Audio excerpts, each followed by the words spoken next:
사랑하는 가족 여러분, 수요일 아침 예배 아버지 앞에 올려드리겠습니다. 하나님 아버지 감사합니다. 저희들의 예배를 기쁘게 받아주세요.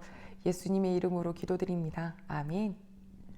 이사야 1장 21절로 31절 말씀입니다.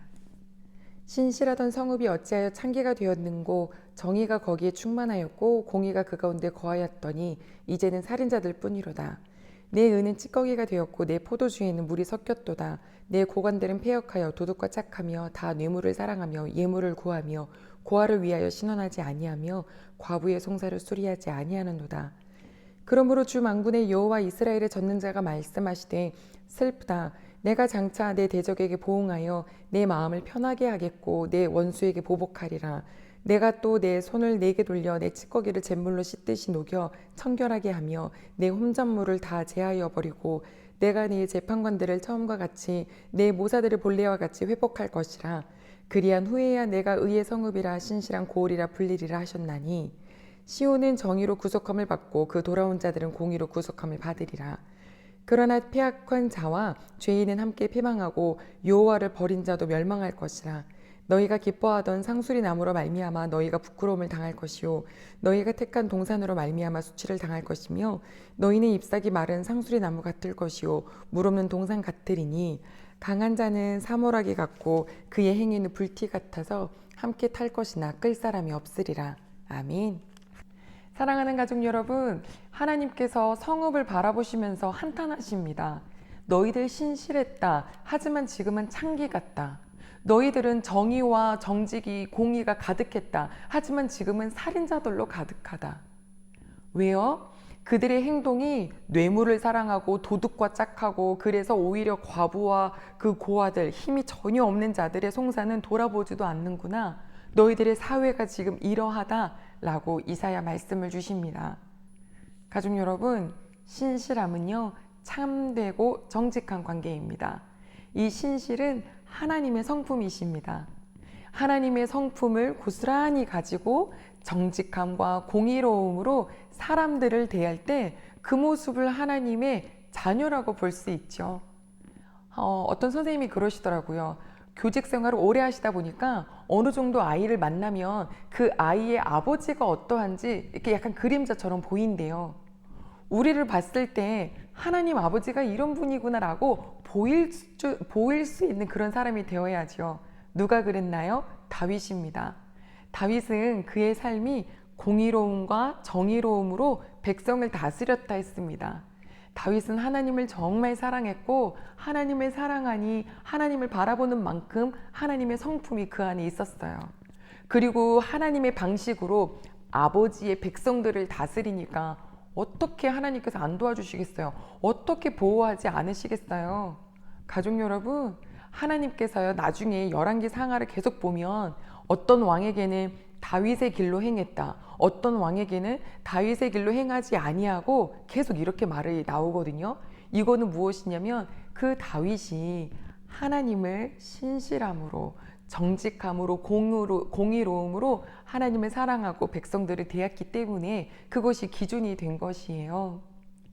그런데 시간이 지나면서 그 공의로움과 하나님을 사랑하는 그 왕의 모습은 점점점 옅어지고 야, 우리 땅에 법궤가 있고 성전이 있는데 망하겠냐? 우리는 안 망해 하면서 한쪽으로는 성전에 가서 예배드리고 한쪽으로는 이방신들 갖다가 섬기고 이방 나라에다가 막 힘을 도와달라고 구하고 이렇게 되니 하나님께서 보기에 어떠시겠어요?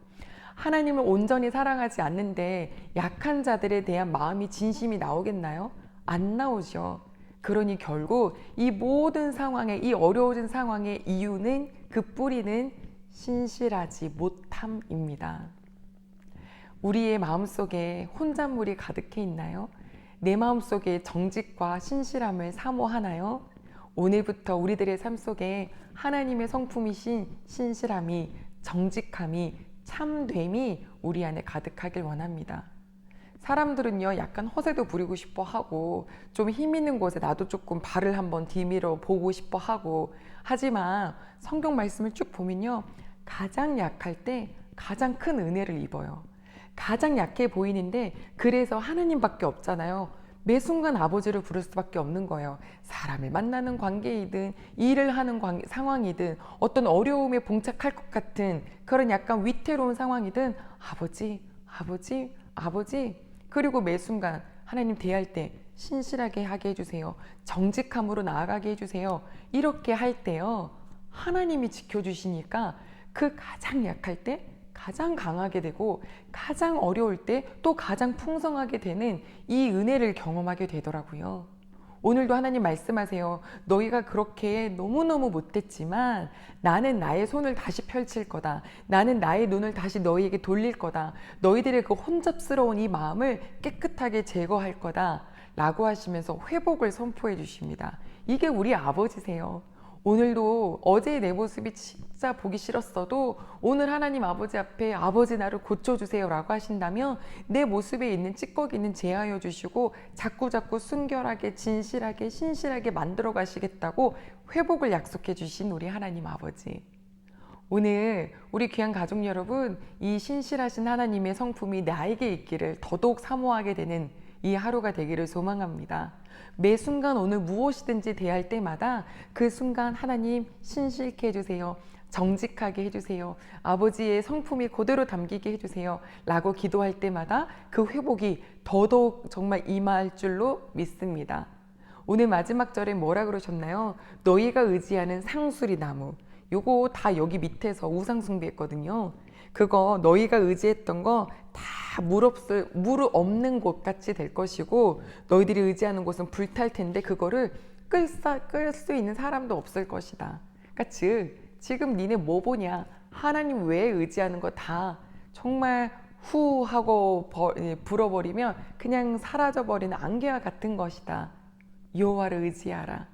이 이사야 66장 전체 이야기가 함축되어 있는 이 1장의 마지막 말씀이 뭐예요? 회복해 하시겠다는 말씀이에요. 우리 사랑하는 가족 여러분, 오늘 하나님께서 나의 모난 모습을 다시금 하나님의 마음으로 바꿔주실 것을 사모하며 기도할까요?